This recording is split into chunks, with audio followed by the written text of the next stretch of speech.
Welcome back to the Boston Sports Summit. That is right. We are here on a special Ash Wednesday, as you can tell, and a special Valentine's Day as well. Two for one, right? So we missed a lot. I know there's a lot to cover. I was out sick last week, so I apologize. Thank you for sticking with me here. And there's a lot to cover. All right. We got a bunch going on with the Patriots, the Red Sox, the Celtics, and the Bruins.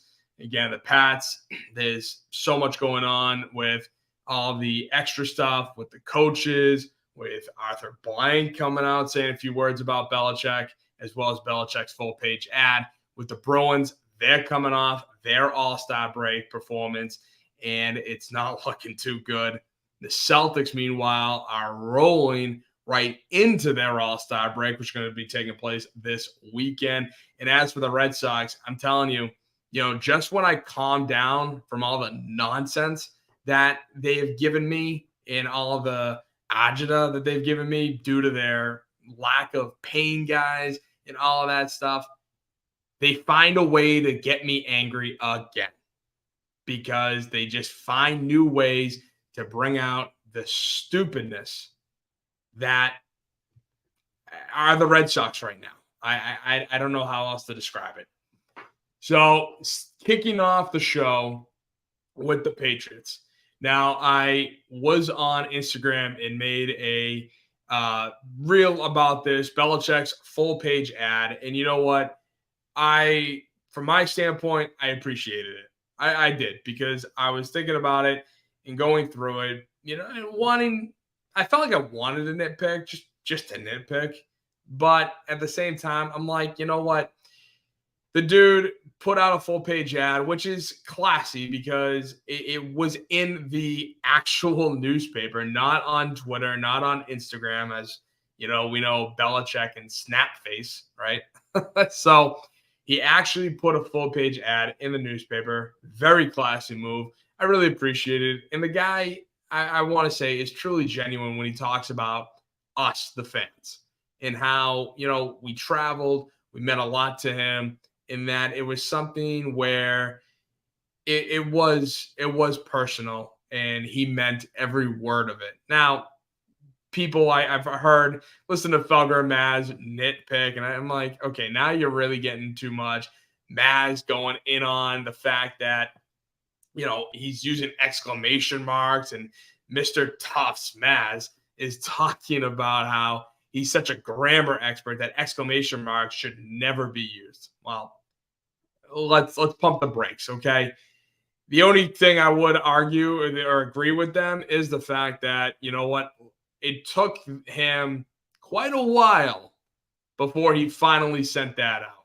So outside of that, really did enjoy Belichick's full page article. And sticking with Belichick, the Arthur Blank came out and made a note and told the press that Belichick didn't ask for personnel control.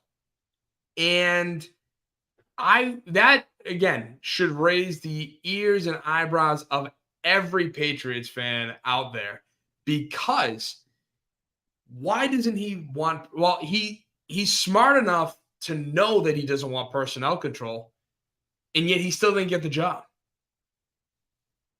I mean, that's kind of the thing right there. If he didn't ask for personnel control, you would think that Arthur Blank and the Falcons would hire him like that.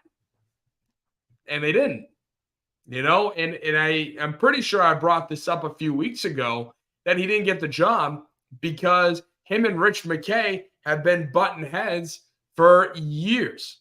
And so he is not, and Rich McKay is the president of both the Falcons and the Atlanta United, the MLS team that Blank also owns. And so I was like, okay, he didn't ask for personnel control. They still didn't give him the job, which you're kind of sitting there as a Pats fan thinking, well, you're stupid for admitting that. And then what adds even more fuel to the fire is the fact that both Raheem Morris and the general manager are going to be reporting directly to Blank, and McKay is going to be spending more time with the United than he will with the Falcons.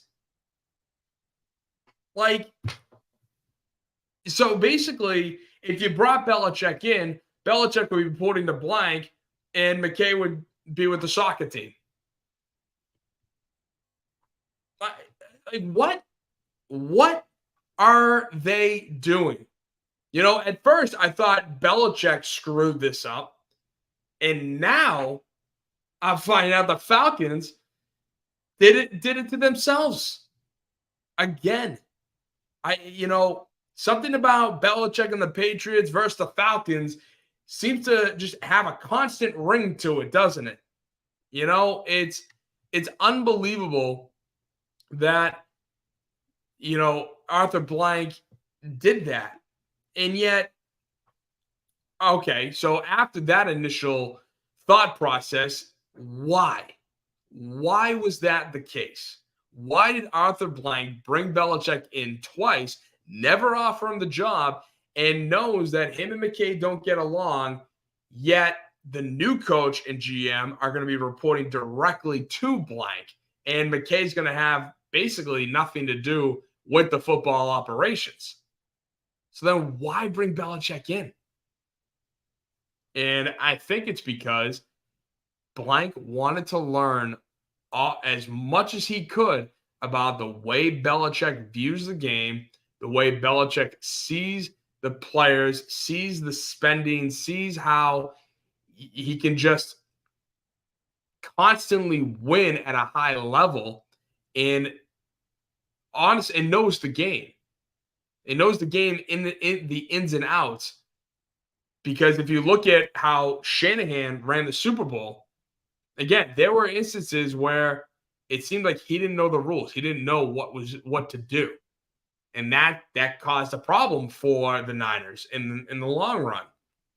So I'm wondering if Blank brought him in, try to learn as much as he could under the guise of, well, this is an interview, and now he's going to impart all that Belichick, wisdom, well, as much as Belichick would give him, because let's be honest, I think that man's very tight, to the chest. He's not going to, give out every little bit of detail.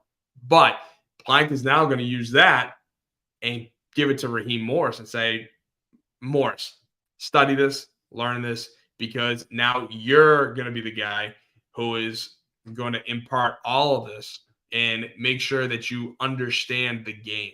You understand what to do in these types of situations. So I think, it kind of pisses me off to some degree because, again, as much as I, wanted Belichick to retire here, I obviously wanted Brady to retire here, and so there is obviously Belichick couldn't evolve and he couldn't give Brady more leeway. And with the Apple TV Plus, the Dynasty coming out, a 10-part episode, first one drops on Friday. I am pumped, and I'm pissed that they're not going to drop it all at once. But I think just how Belichick, it's kind of sad because if Belichick asks for personnel control, then you can sit there and justify the fact that, okay, he wants personnel control. Obviously, look at what's going on here in New England. No one's giving him personnel control. But then for Blank to come to his defense and say he didn't ask for personnel control, but then also go on to say that he didn't even offer him. Well, then what? Then why? Why bother? That's the kind of part that as a Pats fan and as somebody who grew up watching Belichick, not wanting him to be done with the Patriots, I will admit to that. I wanted him done with here in New England because I think the time came. But And then, in essence, screwed him over like that. I was kind of, you know, kind of a bad move. Kind of a bad move, in my opinion, because from what it sounds like, he did everything right. You screwed him over. So speaking of New England and coaches, New England's brought in a bunch of coaches, and it's kind of interesting because the big one that we've all been waiting for is who's going to be the offensive coordinator. And it turns out it's this guy from Cleveland, Alex Van Pelt. Now, how did Alex Van Pelt get this job? That's a great question because I'm still trying to figure that out. Because Alex Van Pelt was the 12th guy. He was the 12th man, interviewed because basically interviewed, here's the job. That was it. There really was no ifs, ands, or buts about it. And so basically what it came down to was pretty much Gerard Mayo, had an exhaustive search, yet none of those guys wanted the OC job here. And to be honest, I don't blame them. And what did Gerard Mayo have to do? Talk to Elliot Wolf and say, hey, do you know a guy that we can bring in? And Elliot's like, yeah, I worked with this guy in Green Bay and in Cleveland. Let's do it. So what are we doing?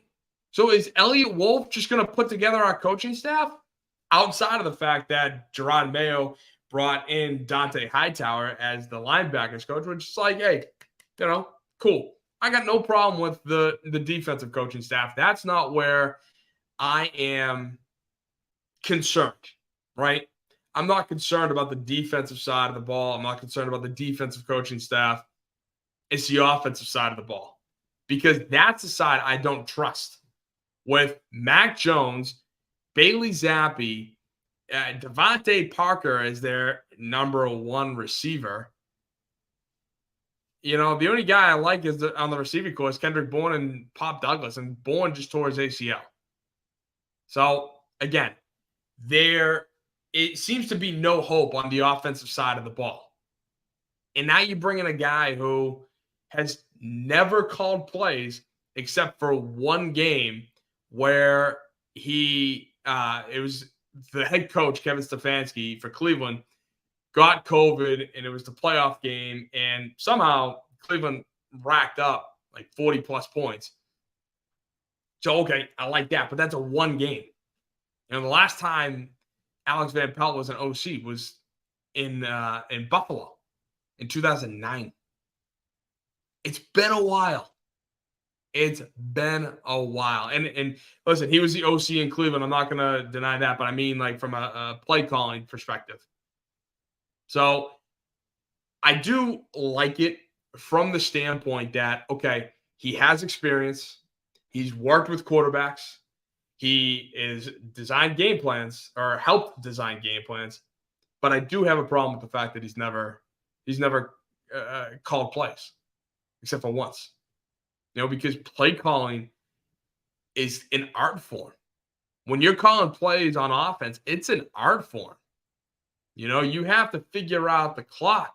You have to figure out the timing. You have to figure out who's on the field, who's off the field, who's tired.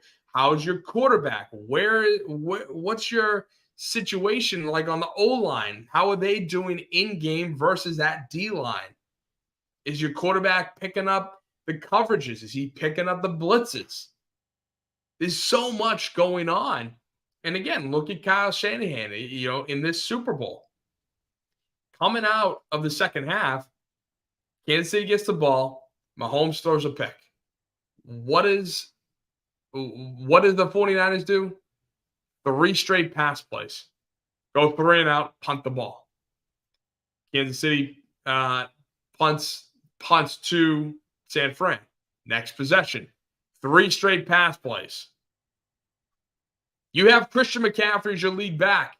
So then on the third drive of the second half for San Fran, they run the ball, get no gain, and then pass it 2 more times to get a third 3 and out. Like, again, it's an art form. You can't just be that consistent. Now, again, Brock Purdy, versus Patrick Mahomes, or even Josh Allen, Joe Burrow. Like, again, Brock Purdy, the players still have to execute. That's basically what I'm getting at. The players still have to execute the plays. But from the offensive coordinator's perspective, yes, you have to mix and match. You have to outsmart the defense. You have to say, they have this package on the field. That means we're going to do this. So if they have a dime, if the defense has a dime package, we're going to send out 4 receivers and have 1 running back, and we're going to run the ball. Because all a dime package is basically 6 DBs, and you have 3 or 4 down linemen. Okay, you have a better chance of running the ball in that situation. Now, I'm getting into the nitty-gritty of football, but it's just that mentality. So I don't know how he's going to do play calling. I don't know how Alex Van Pelt is going to do. I'm worried, but I'm not as worried as, say, bringing in Nick Caley, right? Nick Caley, he was, a tight ends coach, never worked with quarterbacks. He had 1 year outside of New England. So there's still, he's still new. He's still fresh. And I don't want that. I wanted somebody with more experience. And this guy has experience, but to what degree? So I'm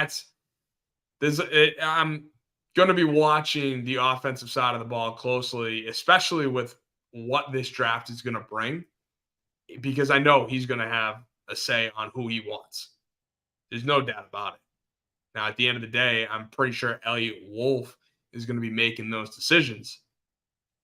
But Alex Van Pelt is going to request, hey, we're 3. Caleb Williams, Drake May are off the board. We have Marvin Harrison Jr. or Jaden Daniels. And he's going to have a decision on who he wants. And it could be Jaden Daniels, Drake May, all right, sitting at 3 because Harrison went at 2. I don't know. There's so much going on that Van Pelt is definitely going to have a say. But at the end of the day, Elliott Wolf is going to be the guy that is going to be making those decisions. And I don't even know how I feel about that. It's not bad. But again, there's just so much with this New England, quote unquote, Patriot way that I almost don't trust many of the guys who have been in this system because of the way Belichick ran it. And I'm afraid that they're going to be doing it the same way or have the similar mindset and not understand how to draft a receiver. Something so basic. Hell, I could have gotten A.J. Brown and Deebo Samuel on this team, in the second round.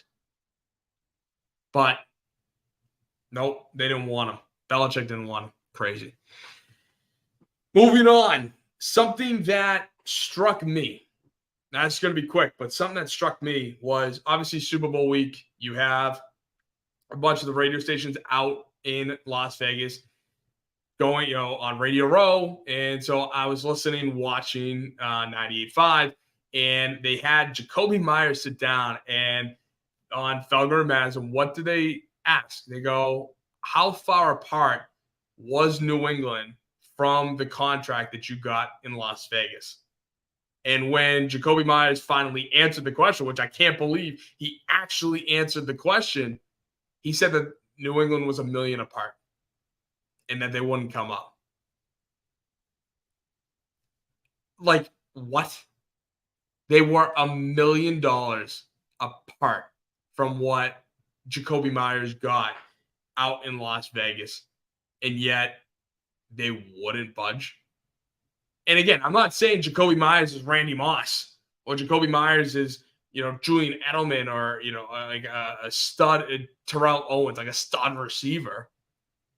But I am saying that him and Jones had a great chemistry together. And you know what? That play in game number 1 that went to Keyshawn Boutte and he couldn't bring his feet down, I am pretty sure that Jakobi Meyers would have got his feet down. Keyshawn Boutte was a rookie. Jakobi Meyers has worked with Mac Jones, has been in the system, and it's not like Jakobi Meyers was going to have this stellar year, and that this team would have been, 12-5 because Jakobi Meyers was still on this team. But there could have been a few differences where New England would have won the game instead of losing the game. And Mac Jones might have not have fallen off such a massive cliff had Jakobi Meyers been here. He still probably wouldn't have been great. But that fall would not have been this way. It would not have gone down this way. And speaking of Mac Jones, there have been rumors coming out that he is going to be traded. And I tweeted about this because I saw the article, read it, and was like, you know what? In my mind, these are the 3 destinations I think Mac Jones would be good in. I think he would be good in Denver to start off, because with Denver, you have Jerry Jeudy, you have Sean Payton, an offensive guy, you have a great receiving core there, and even a decent O-line. So I think that would be something where he could thrive in.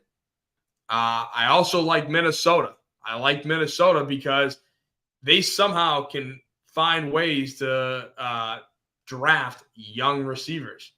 Jordan Addison, KJ Osborne. They traded for TJ Hawkinson. It's a good offensive system there. Kevin O'Connell, former Patriot quarterback, just saying. And I think Mac Jones could revive his career there. And as for Atlanta, I think, again, same thing. You have a great offensive talent just without a quarterback. Between Kyle Pitts, it's, that and Deontay Robinson at running back. That team is loaded. So that's the type of place where I think he would thrive in. The only problem with Atlanta is the fact that they hired a defensive head coach. So because they hired a defensive head coach, I'm not saying it would be terrible, but between Denver and Minnesota, 2 offensive coaches, that's where I believe he could thrive in the most. I think he would be best suited to be in Denver or Minnesota. And, I want to hear what you guys think about that. You can hit me up on my Twitter, as you see. Where is it? Right there below. It's at BOS, BOS Sports Summit. Okay? At BOS Sports Summit. I'm also on Instagram, as you can tell over here. Yep. See? It's got the mirror effect. So trying to still figure that out. Boston Sports Summit on Instagram. I'm also on YouTube, and you can find this show on the Grid Network. Now, getting to the Hall of Fame, I have to bring up the Hall of Fame because, once again, Rodney Harrison did not make it. He is the only defensive back in NFL history to have 30 sacks and 30 interceptions. It's kind of big, right? And yet, the Pro Football Hall of Fame does not like him. It's getting to a point where I feel like this is the Baseball Hall of Fame, just in another sport. Rodney Harrison, yeah, he was an outspoken guy. He was passionate. He, rubbed people the wrong way. He laid out the big, bad hits.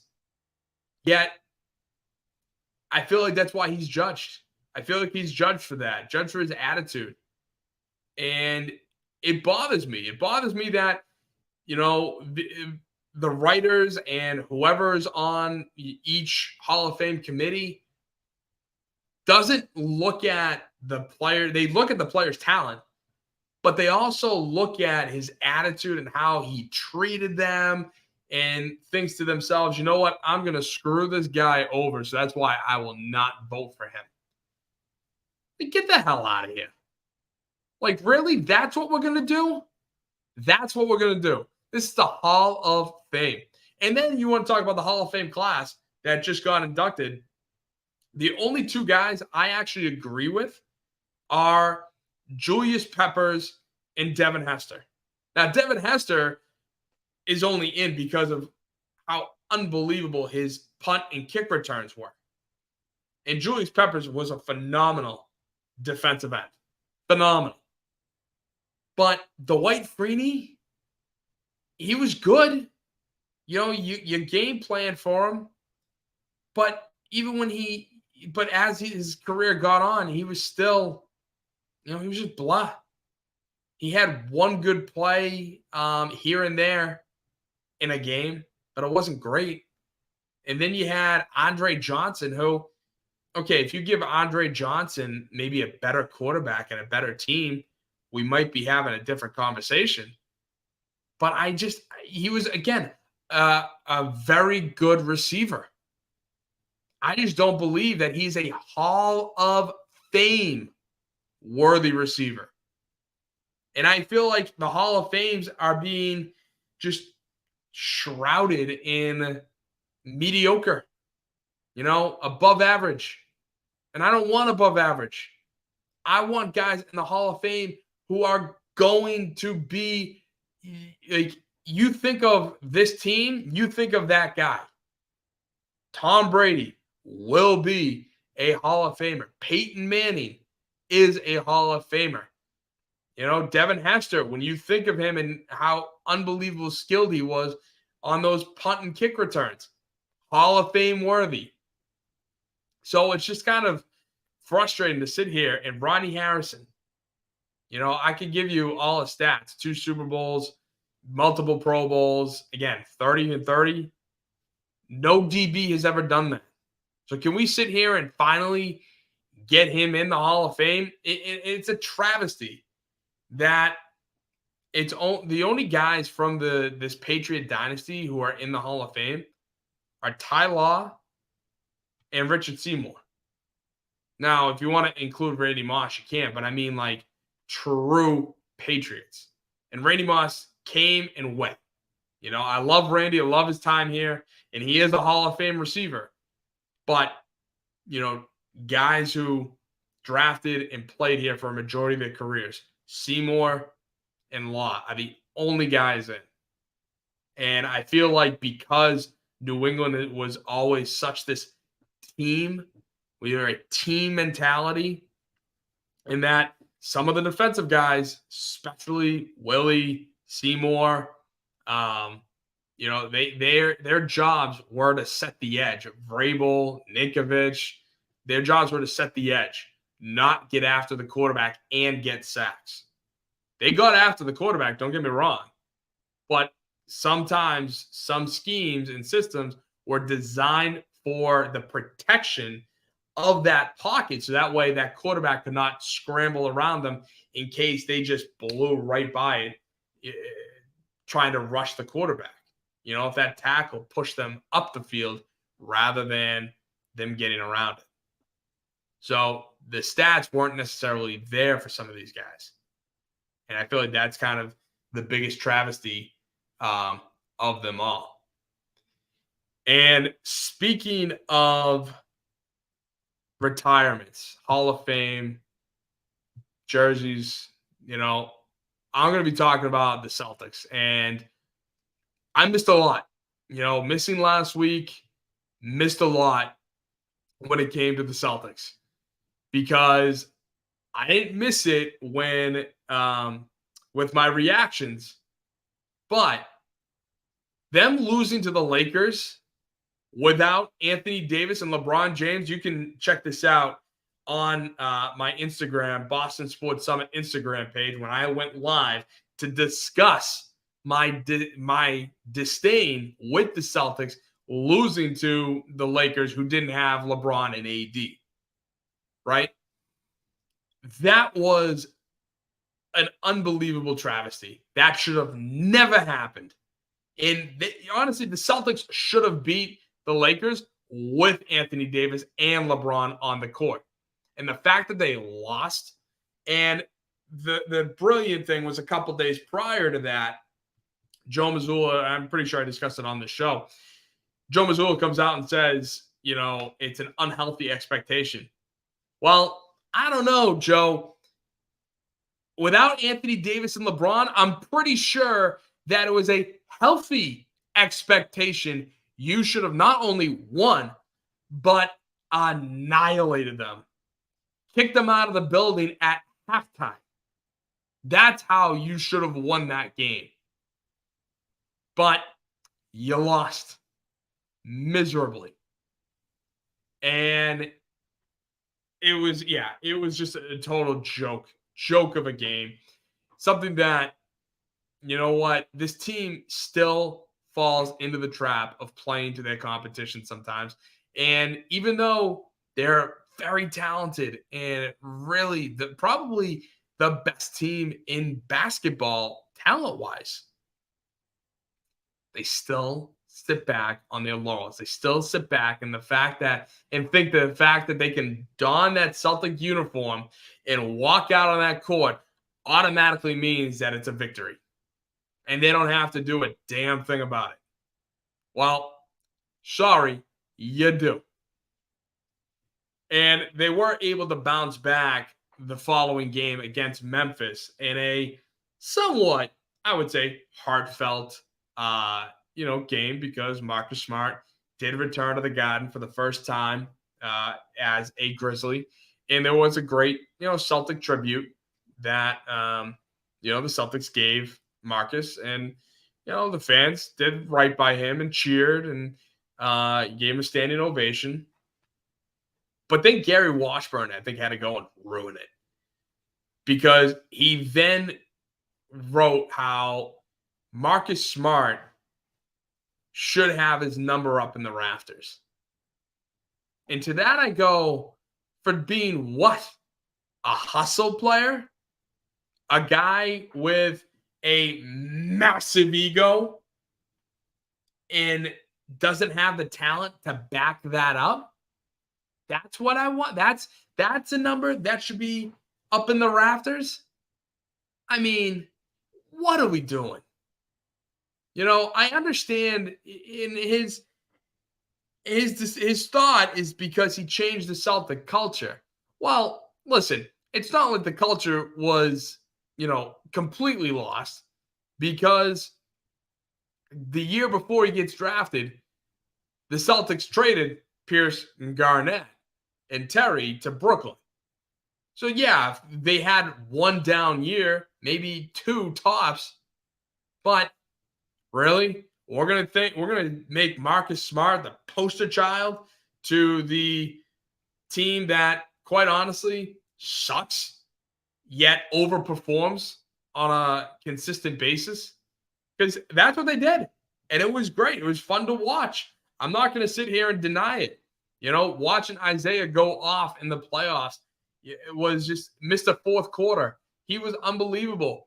To have Marcus Smart be the guy. But then when we drafted Jaylen Brown, and then when we drafted Jason Tatum, Marcus Smart still acted like he was the guy. And that is not what you need. He needed to hand that over to Jason Tatum, but he didn't. He wouldn't. And to see him throw up these ridiculous shots, these ridiculous threes.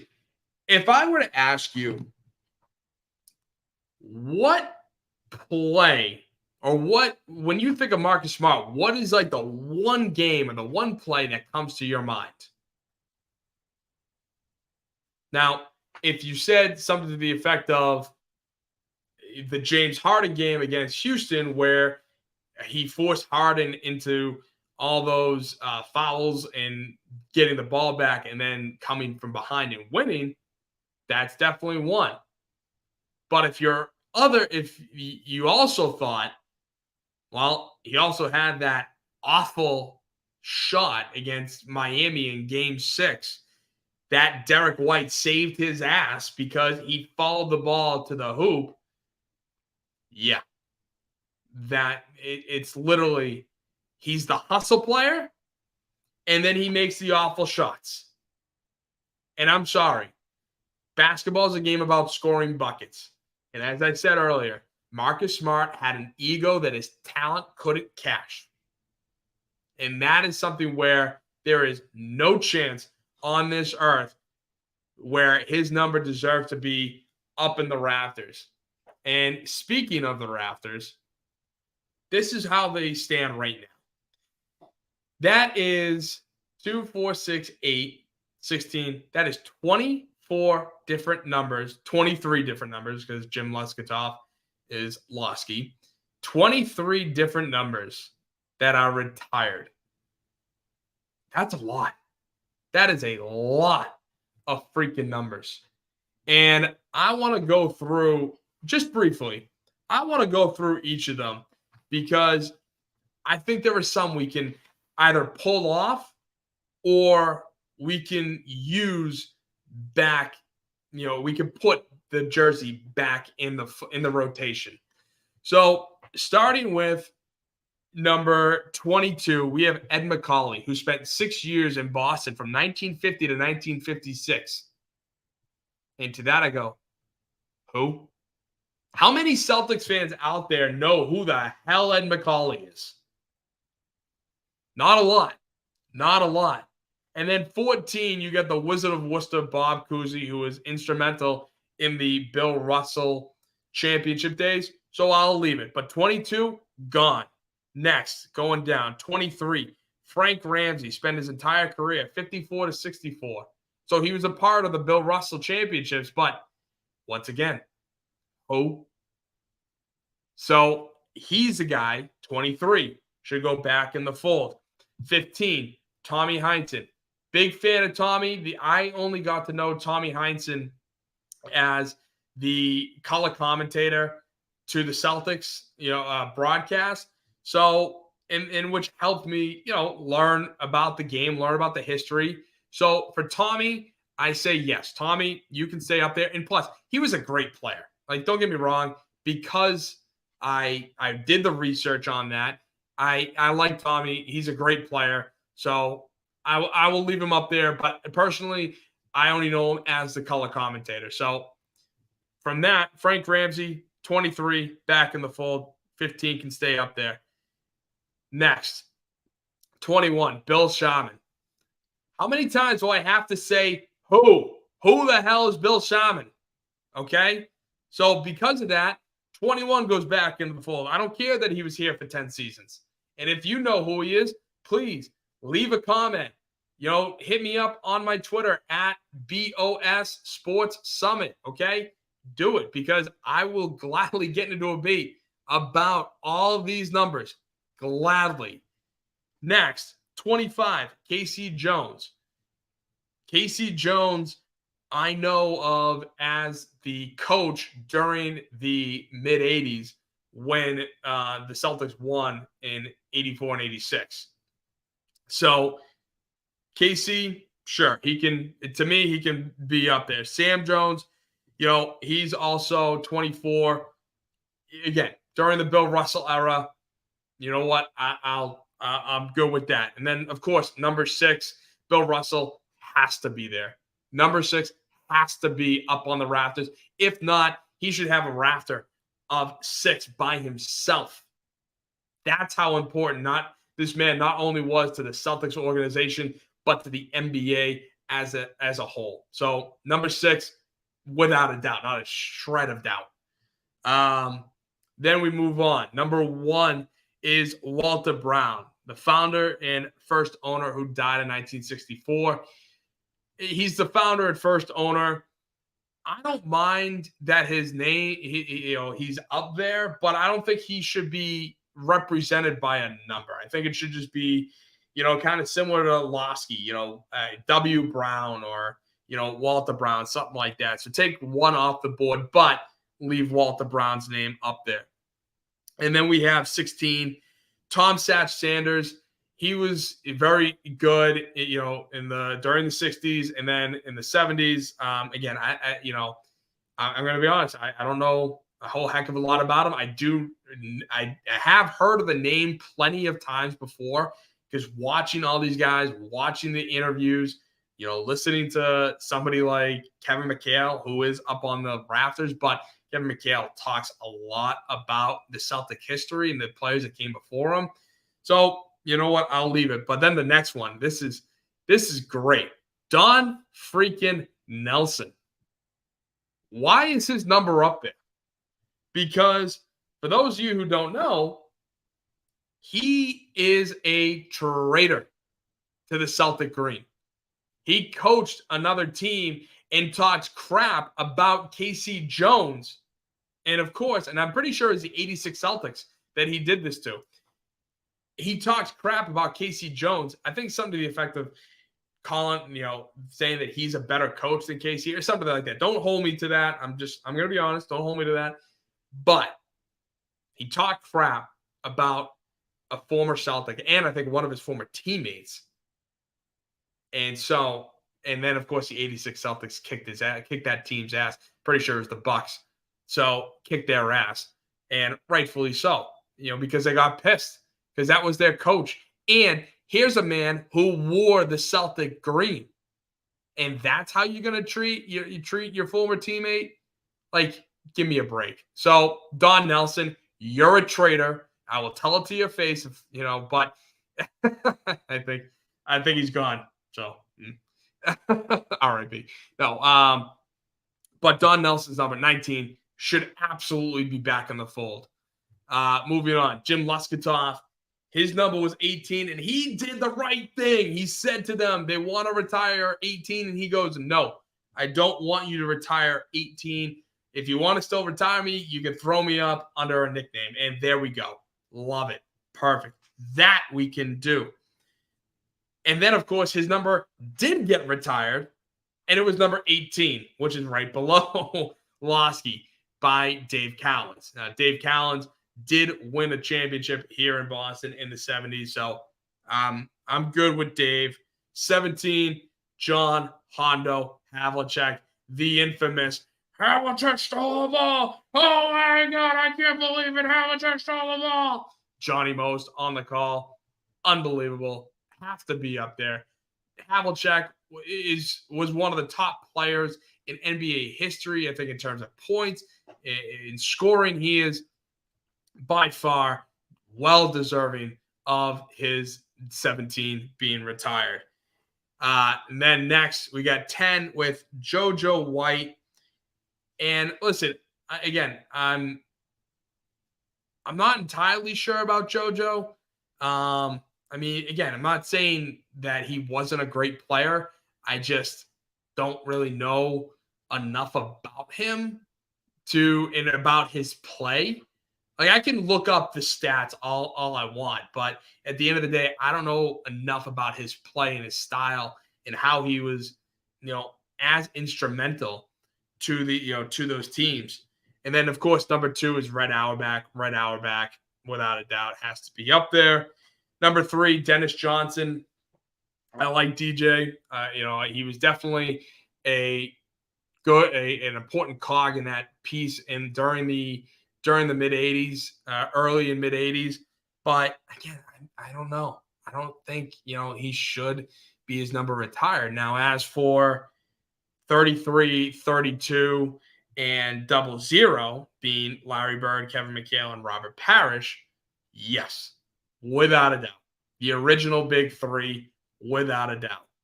Then you got 35, who's Reggie Lewis. And I think Reggie's number is of a special circumstance. I think with what happened with him, he was a very talented player, drafted in 87, and unfortunately died on the court in 93.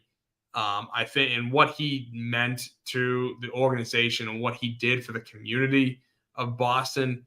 I forget where it is. I want to say it's Brockton, but they have the Reggie Lewis Center. So he meant a lot to the community, and with the tragic passing of Reggie Lewis, I do like the fact that his number is retired. And then 31, Cedric Maxwell. He was the Finals MVP in 81, I think. So definitely, I think he was a good player. And then 34 and 5, Paul Pierce. Yes, should be retired without a doubt. But then 5 and Garnett. And you can make the argument for either way. In my opinion, you can make the argument either way. I love Garnett. I've loved him as a Timberwolves before he came to Boston, and then he came to Boston. Loved him even more there. Definitely had an impact on the city, the culture of the Celtics. And his style of play was probably something that I always idled and wanted to just have that intensity. So, but he's also only here from what, 07 to 12, something like that, maybe 13. So it wasn't like he was here long and only won one title. But to me, you can make the argument for Garnett either way. So with that being said, there's a bunch of numbers up there. It's too much. Can we please, just do some house cleaning with that? That's all I ask. And then the Celtics went out and before the trade deadline made a couple of acquisitions, trading for Xavier Tillman, who they acquired from the Grizzlies, for Lamar Stevens and a 2027, 2030 second round pick. And they also traded for Jaden Springer, the winger from the 76ers, which I was kind of surprised, but looking at it, he hasn't gotten much playing time neither. Tillman hasn't gotten much either, but Springer is young. He was drafted 28th overall in the 2021 NBA draft. He's young, athletic, and if the Celtics have to part ways with some guys and he's developing, I wouldn't be opposed to keeping Springer on. Whereas Xavier Tillman, he's, again, young. He's 25.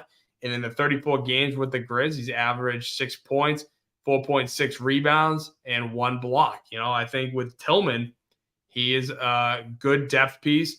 And I don't need him to score 15, 20 points a game. I just need somebody to bring in that depth piece. That's the type of dude that I'm excited for. And if he can get in and be that defensive, stronghold underneath and go up against some of the big guys, then I'm all for it.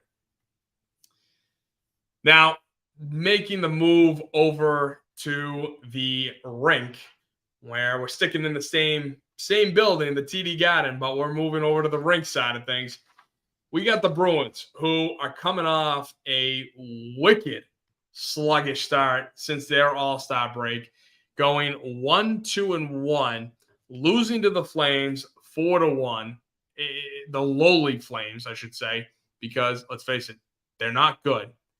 So they lost to them, even without Elias Lindholm. Then facing the Canucks, who at the time had a 2-point advantage over you as the best team in the NHL, and you shut them out. You came to play. You dominated them, winning 4-0, which is the same score as the Game 7 Stanley Cup final in 2011 against the Canucks. And you dominated them.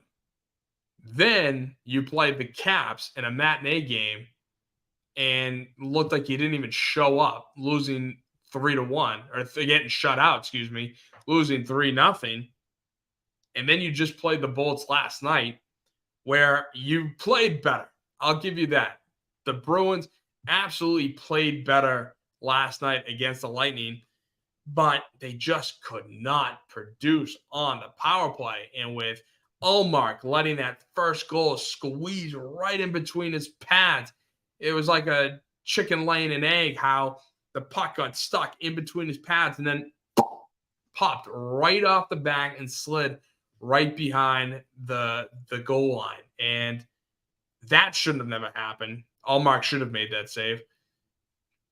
And meanwhile, you fought back. You went down 2-0. You fought back.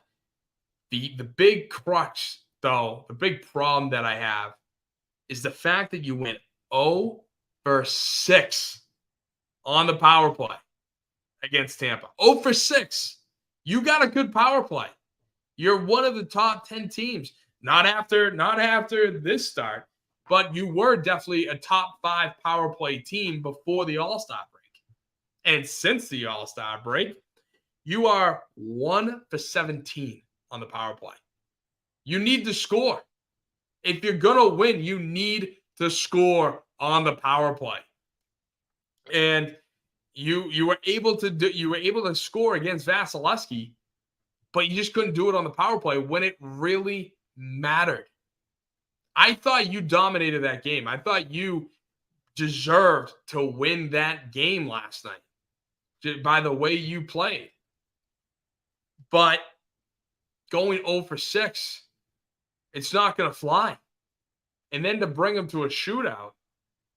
And Pastrnak, you know what? His little move, it's literally not only a hit or miss, obviously with it being a goal or it being stopped, but it's a hit and miss with how it looks. Because with how it looks, is David Pastrnak is skating on his right leg alone. Nothing like he doesn't have both skates on the ice. He's got his left leg lifted and he just rotates like this and then just uses his momentum to fly forward, right? And that's how he fires it. Kind of distracting the goaltender a little bit. But when it works, you can see what he's doing. You can see the deception that Pasta put on that goaltender. But then when it doesn't work, it looks like it did last night where he couldn't have cared less if they won or lost. He couldn't have cared less if that puck went in or not because of the way he did it. Now, say what you want, but it's starting to piss me off because here's a guy who's ultra talented, scoring goals. And that's the best move he can come up with. And he sticks with it and makes it look like he's acting like a joke. Like, dude, get your act together. Figure out something else. Stop relying on this move or actually put an effort in. Don't just do the move half-assedly. Do it. Really deceive the goaltender because I've seen it work. And I think, wow, that's crazy. I can see the deception. And then when it doesn't work, I can see on the other hand that it looks like he doesn't care. He's not trying. He really has to figure out how to get that back. But the other thing that happened on Monday was that the Beanpot Final. Now, the Beanpot Final, it's a Boston tradition. This time, you have all the teams in the city. You have Northeastern, Harvard, BC, BU facing off in this mini tournament. And the finals went down on Monday night between BU and Northeastern. And what a game it was. What a game it was. I'll tell you, that had me just going crazy. Because honestly, I have no stake in the matter. I really don't between Northeastern or BU. I mean, my grandfather did go to Northeastern, so I guess I'm, a Northeastern guy. You could say, but to me, it's, but, it's always fun. It's always just, college hockey, something entertaining, something different.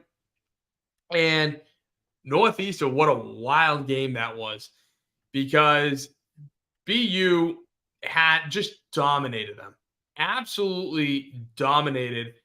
I would say almost pretty much start to finish, right? It was start to finish domination, and yet somehow Northeastern kept sticking around. They kept sticking around, and you're sitting there going, "What is going on?" And in the second period, it was a tie game. It was tied at one apiece. Northeastern scored, and all of a sudden, BU later on is coming down. They have a 2-on-1, and the guy tries to pass it across the ice. And so, what does Northeastern's defenseman do? He sticks the stick out, tries to get it deflected, to stop it. Not even deflected, stop it. But of course, the stick had like some sort of an angle to it. So the puck hit it and deflected up towards the goaltender. And as the goaltender is moving from his left to right, it deflects over his left shoulder. And it was just, you could see it all over the face of the Northeastern players, just going, oh, like talk about a backbreak, a heartbreaker, really.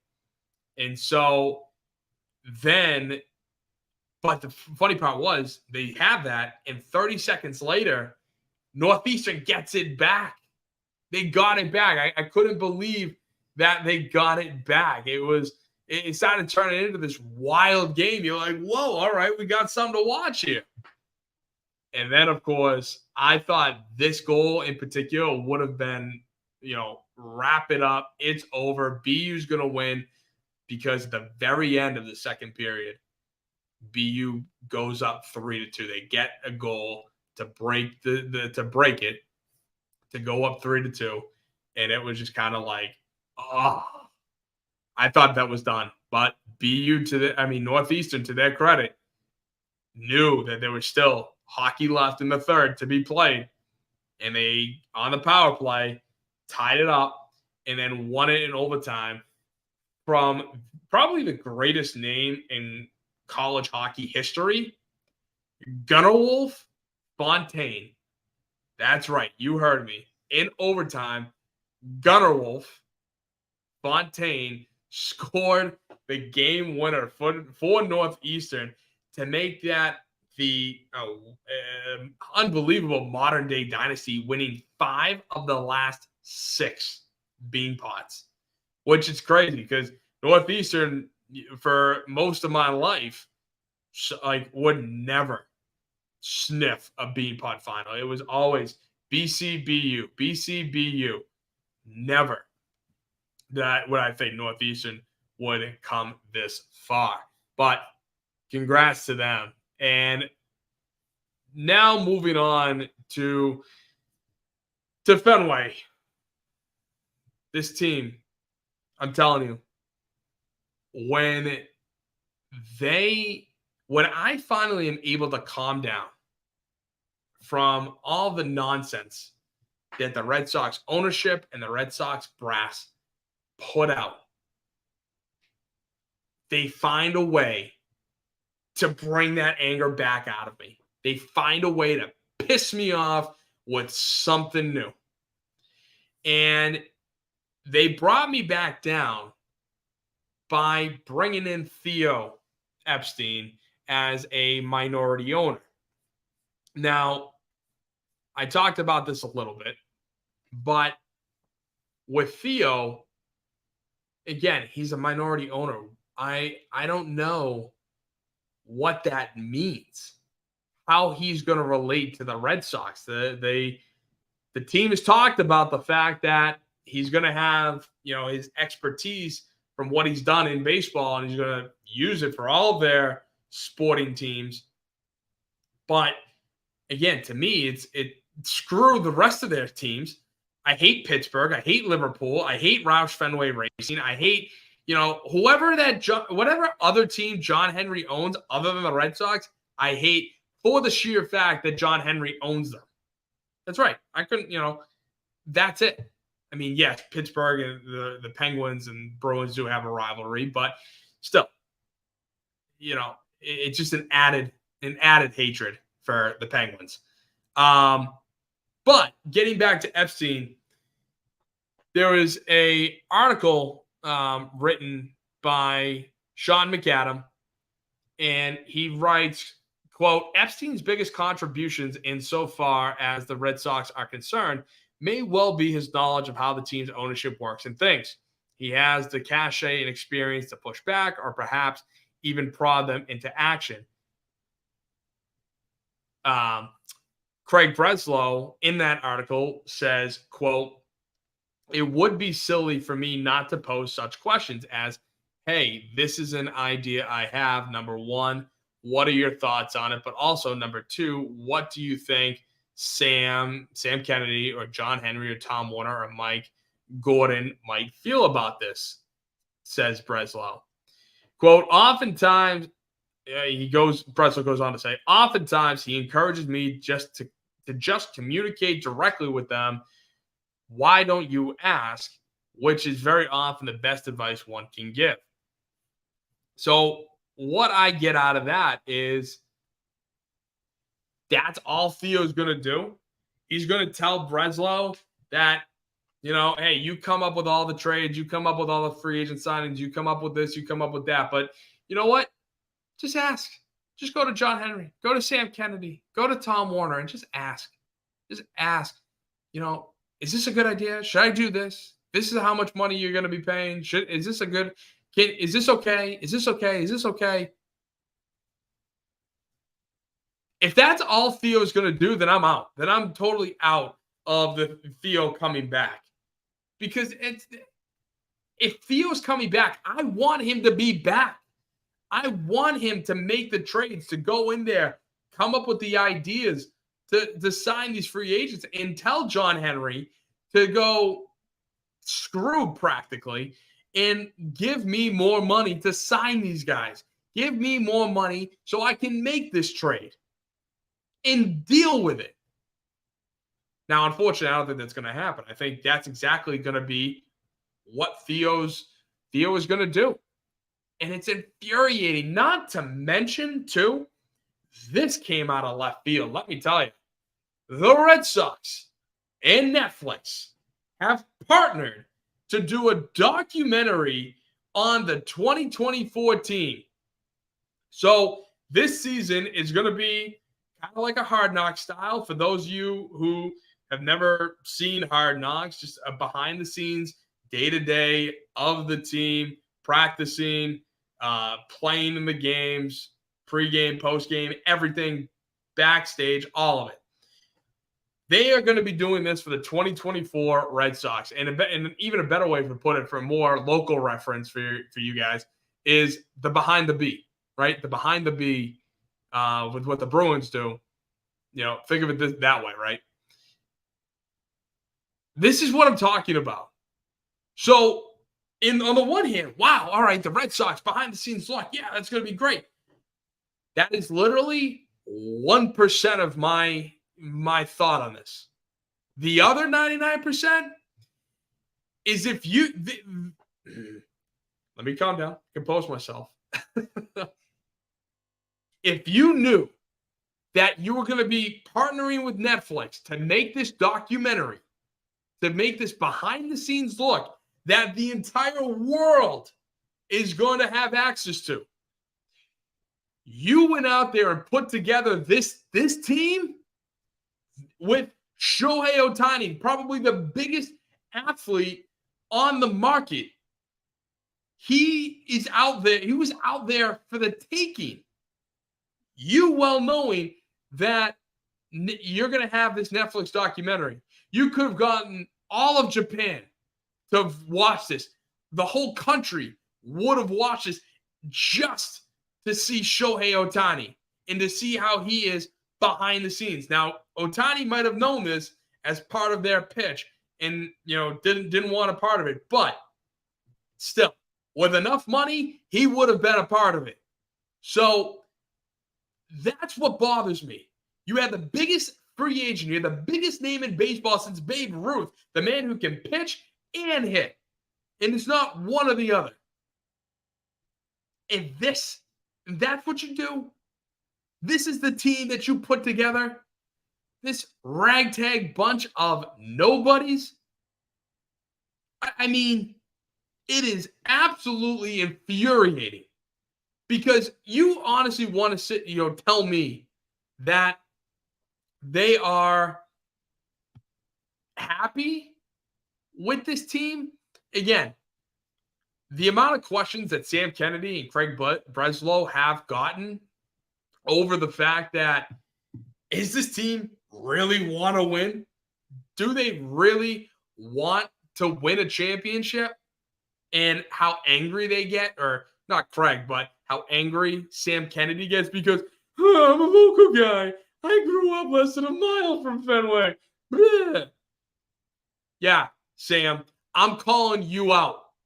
I'm calling you out for your inauthenticity behind winning a championship in 2024 with this team you assembled. Not Craig, you, Sam, you. And to know that you had this documentary planned out, ready to go for this season, and you made no moves behind it. You made no real moves, right? The only moves you have made are bringing in Lucas Giolito, Greg Weissert, Vaughn Grissom, and Tyler O'Neill. Meanwhile, you let guys like Chris Sale, James Paxton, Corey Kluber. Well, Corey Kluber is old. He shouldn't have even been here. But Justin Turner, Adam Duvall, Alex Verdugo. And I was done with Verdugo. I've talked about this. I was glad he's gone. But those are the moves that you made. At least if you kept all of those guys, there could be at least a thought, and then add a couple others, at least a thought you could make a playoff run, right? Ugh. Unbelievable. Just unbelievable. And then, of course, today is the day that pitchers and catchers report to spring training. So, of course, at Fort Myers, I'm going to be interested to see how packed JetBlue Park is, because I don't think it's going to be packed at all. I think it's going to be just, downright awful. And the last thing I want to get to is Alex Cora. And with Alex Cora, he's entering the final year of his deal. Now, most managers at this point will have had a deal, will have had an opportunity to re-sign for a new one, to extend their contract is what I'm trying to say. And Tampa just did it with their manager, Kevin Nash. They just re-upped him, and he wasn't even going to his final year. So they re-upped Kevin Nash, Tampa did, and with Alex Cora, who won you a title, and he's entering the final year of his deal, which is unheard of. But when asked whether or not he is worried about entering this year with it being the final year, without skipping a beat, Cora goes, not at all. And you know why? It's because he knows this team is garbage. He knows this team sucks. And I don't blame him. To manage 162 games with an owner who doesn't give a damn, like, what then? Why? Why bother? I can't believe that I have to sit here and talk about the Boston Red Sox as a team that I don't blame you. I don't blame you if you don't care. I don't blame you if you don't care that you have to do 162 games of this. Like that should be some Oakland A's type crap. That should be some Tampa Bay type crap. Even Baltimore type crap. And the Orioles are turning their franchise around. But not Boston. Not Boston. I mean, if you even want to add to the other team, the Angels. They had Ohtani. They had Trout, and yet they still couldn't even make the friggin' playoffs. But not in Boston. this is just unprecedented, unheard of. To sit here and just have a team. And I want a baseball season. If I want a team that is going to compete, at least, try, at least at least sign somebody worth a damn on the free agent market, right? Right? That's all I want. At least make it look like you're trying to compete for at least to get into the playoffs, let alone a championship. Like, is that too hard to ask? Like, I want a summer with baseball. I love baseball. It's one of my, if not my all-time favorite sport. And yet, you're doing this to me? You're making me hate my own team because of the ownership and the brass won't shell out, all the money that they make? Shame on them. Shame on the Red Sox. Shame on the Fenway Sports Group. And you know what? It's not going to happen anytime soon because they have too much invested in the area around Fenway and are going to invest even more of it to make it even more of a destination. But the fact that they want to build up through the farm, it almost feels like they're doing what I do in all the sports video games that I used to play. I used to be the guy that would, trade all my top players who are over the age of like 32, 33, and then play as the team that is 21 to 28, 29, 30. And guess what? Every year we'd win. Shocker. It's a video game. But that model doesn't work in real life. And unfortunately, that's what they're doing. That is what they brought to the Boston Red Sox. And like I said at the start of the show, every time I am able to calm down from the type of nonsense that the Red Sox ownership says this week, the following week they bring out even more new nonsense that makes me get even angrier. It's unbelievable. It's unbelievable. And that's why, unfortunately, I am at a stage where I am actually rooting for them to lose. And not because I hate Alex Cora. I love Alex Cora. I want him to be the manager for the rest of his career. Unfortunately, this team is not fit for him. He knows it. And he doesn't want to be a part of it. He's a winner. He's a proven winner with his time here playing for the Sox to his time managing in Houston and even managing here in 2018. He knows what a team that is going to be in the playoffs looks like. And I'll tell you what, this team looks nothing like it. So I appreciate you all watching, taking the time out of your day to watch the Boston Sports Summit. I am your host, Tim Barnett, and you can follow me along any of these social media platforms below. I am the Boston Sports Summit on YouTube and Instagram. On Twitter, I am at BOS, Boss Sports Summit. It's 2 S's, BOSS Sport, and then, you can watch the show every Wednesday, 7 p.m. on the Grid Network. Also, don't forget, every Tuesday on the Grid Network, we have the 8 o'clock spot where our host, Bryson Carver of Carving It Up, does not want me to win. Yeah, Bryson, I'm talking to you. He does not want me to win. I make the championship round every time, and yet he still picks the other guy, even though I think I have the better take. So thank you to the Grid Network.